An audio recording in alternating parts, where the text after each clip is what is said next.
And with that, this season comes to a close. Welcome to the Orange Crush podcast presented by Chick-fil-A. Clemson's comeback efforts fall short in Austin, and they fall 38-24, closing the 2024 season.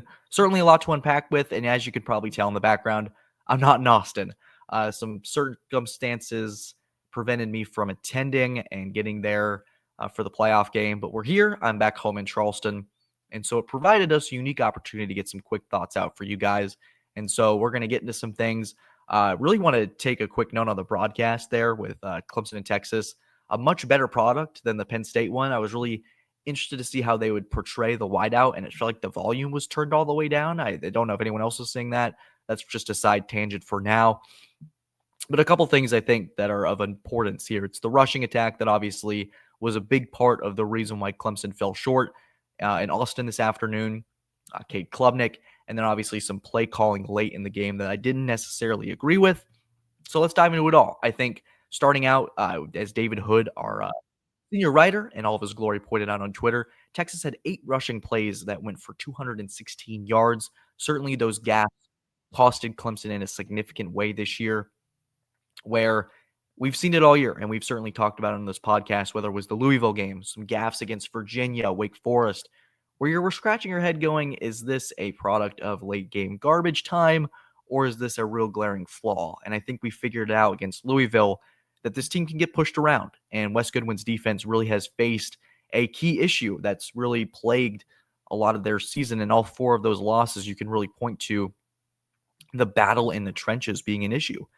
And against South Carolina, it was sort of done in a different way with Lenore Sellers, but chunk plays on the ground certainly is going to be the thing that most fans talk about throughout the majority of the offseason when it comes to how this specific team fell down the stretch. And against Texas, that story was virtually the same, where once again, it was the work of Wisner and Blue. Both had 100-plus yards on the ground against this Tiger defense, which really led to this 31-10 lead. It felt like in the beginning it was the scripted plays where they were really feeling each other out. Both offenses go down for really impressive opening drives.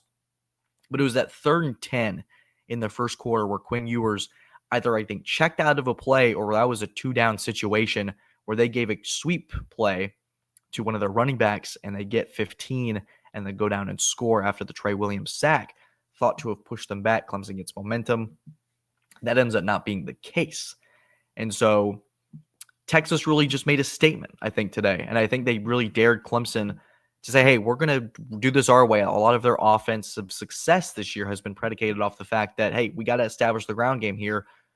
The Ewers experiment in year 2 at Texas hasn't worked out, I think year 3, like they thought. And so you sort of found yourself, I think, with Texas sort of re-identifying themselves. And from 2023, they were a real high-flying passing attack. This year, they've been more of a power rushing bruiser type of team. And that really showed today against Clemson, where you put up another 200 rushing yards. Louisville did it. South Carolina did it. The Citadel did it.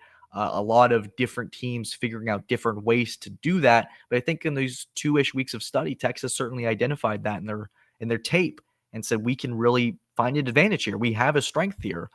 And so you saw it down the stretch as Clemson was trying to put together a comeback effort. But at the end of the day, it was Texas' chunk plays that I think are going to leave this defense wondering a lot. When you watch the tape, there are a lot of plays where Texas just puts a hat on a hat and goes to work. And the efficiency was really on display there on the field. Certainly, it was a battle that Clemson lost in a big way. And I think for this offense, they started to figure it out late. Cade Klubnik in the about 3rd quarter, with about 6 minutes to go, put together a pretty impressive drive there to cut it to 2 scores with the Jarvis Green touchdown. And I think in 2024, a lot of questions have been answered about Klubnik, and we'll get into those big picture stuff later. But I think you've found your quarterback, at least for next year, depending on what Klubnik decides to do, whether that's the NFL, whether there's a surprise in store. I have no information as to what that would be. I'm just throwing out all the possibilities in this age of college football. But I think Klubnik really put together a phenomenal year for Clemson and is the reason why they were in this space. It was almost the reason why they came back. He made some impressive throws to TJ Moore in space, Brenning Stool, tried to get all of his guys involved. when this Clemson offense moves with pace and real, I think, not maybe an sense of urgency, but just with a little more tempo, you really start to see this offense shine. When it slows down and it's bogged, the cracks start to form. And I think certainly those cracks were already there when you're missing Phil Maffa. He played the first series, but not much after that. You had Adam Randall at running back leading the way. His one big rush was enough to lead all backs and carries and yards. You didn't see much Jarvis Green. You didn't see much of Keith Adams. You didn't see much of David Ezeamune. And I don't know if that's a lack of trust from CJ Spiller, whether it's identifying protections. Certainly, Klubnik was pointing them out to Adam Randall. There were certain moments where he would sort of give Adam a nudge and say, hey, you have him or you have this blitzing safety. And so whether those running backs are capable of that, maybe that's the reason why they were holding him out. We'll find out in the near future. Certainly a lot to dive into and unpack there of where the running back position is headed. But certainly bringing in Gadeon Davidson, Marquise Henderson, you're going to bring some extra juice where you lose some with Phil Maffa. So a lot of interesting stuff from this game. Certainly, that was one of the head scratchers was who's going to play at running back. We saw Keith Adams in practice repping that the 2 spot, but he didn't really do much of value today for the Tiger offense. Neither did those other 3 tailbacks. Sweeney did praise them in his Monday press conference, but we did not see much of them. This offense, I think they found their footing as of late. It might have been too little too late, but they did give this team a chance and cut it to 31-24, where you really felt like, hey, Clemson gets a stop here, and they have all the momentum. You start putting together the pieces, the hypotheticals in your mind, and this Clemson offense, I think 24 against this Texas team, I thought that would be enough. I had Texas 20-17, so clearly I thought that 20 was Texas's cap. I believed it to be a low-scoring game heading into this. I thought both defenses would really come to play. Should have probably accounted for more of that rushing attack being a factor. It was all season. Texas on film and whenever you watch them, regardless, I mean, against Georgia, they bottled them up pretty well, but against those other 11 teams, you saw success on the ground game, and that came up in a big way for Texas, and they're now playing Arizona State, another potent rushing attack. So that would have been back-to-back games for Clemson had they won today, where it really would have been a key issue of how does this team stop the running attack, whether that's a scheme change or something in 2025. That certainly is an issue that's going to hold this team back from being true national championship contenders. If we did tiers, certainly that glaring flaw is enough to hold you back from true contention, and it was on display today. One other final thing I wanted to touch on before we wrap up here. Thank you guys for the attention, as always, and subscribe to TigerNet if you haven't already. It's the situation. It's 31-7. It's 38-24, excuse me, but Clemson is driven back. There's still plenty of time left, and it's 3rd and goal at the 1. And I think for Klubnik, he had played, if not maybe his best game of the season, if not one of them. And the lack of putting the ball in Cade Klubnik's hands, I certainly disagreed with. It was my biggest, I think, issue with the offensive play calling today. I thought Garrett Riley was fine. Once he got into a rhythm, things really started to pick up, especially within the passing attack where Texas knows it, Clemson knows it, the 105,000 attendants know it, and you're still able to get it done with some route combinations and just some pure talent on the boundary with guys like TJ Moore.